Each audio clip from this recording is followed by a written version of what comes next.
Chapter 15. The Yoga of the Supreme Person.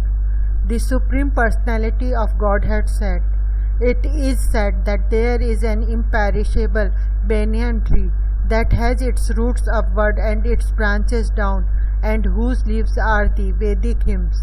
One who knows this tree is the knower of the Vedas. The branches of this tree extend downwards and upward, nourished by the three modes of material nature. The twigs are the objects of the senses. This tree also has roots going down, and these are bound to the fruitive actions of human society. The real form of this tree cannot be perceived in this world. No one can understand where it ends, where it begins, or where its foundation is. But with determination one must cut down this strongly rooted tree with the weapon of detachment. Thereafter one must seek that place from which, having gone, one never returns, and there surrender to that Supreme Personality of Godhead from whom everything began and from whom everything has extended since time immemorial. Those who are free from false prestige, illusion, and false association, who understand the eternal, who are done with material lust, who are freed from the dualities of happiness and distress, and who unbewildered know how to surrender unto the Supreme Person, attend to that eternal kingdom.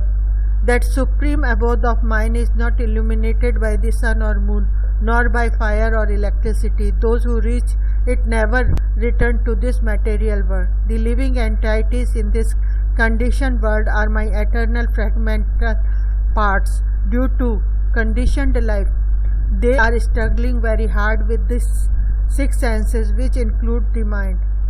The living entity in the material world carries his different conceptions of life from one body to another, as the air carries aromas. Thus he takes one kind of body and again quits it to take another. The living entity, thus taking another gross body, obtains a certain type of ear, eye, tongue, nose, and sense of touch, which are grouped about the mind. He thus enjoys a particular set of sense objects. The foolish cannot understand how a living entity can quit his body, nor can they understand what sort of body he enjoys under the spell of the modes of nature. But one whose eyes are trained in knowledge can see all this.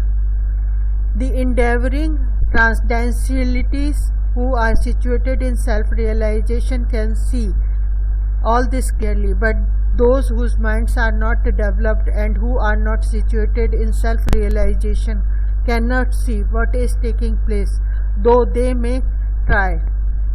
The splendor of the sun, which dissipates the darkness of this whole world, comes from me, and the splendor of the moon and the splendor of fire are also from me. I enter into each planet, and by my energy they stay in orbit.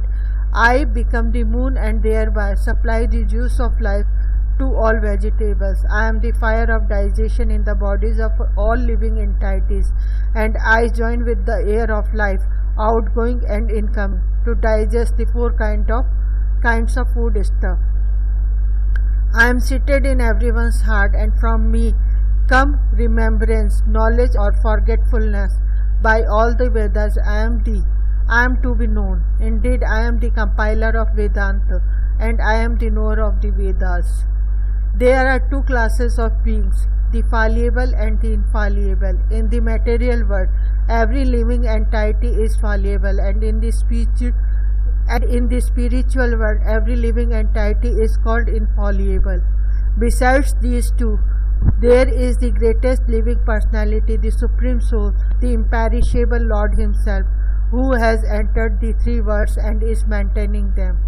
Because I am transcendental, beyond both the fallible and the infallible, and because I am the greatest, I am celebrated both in the world and in the Vedas as that Supreme Person. Whoever knows me as the Supreme Personality of Godhead without doubting is the knower of everything. He therefore engages himself in full devotional service to me, O son of Bharat.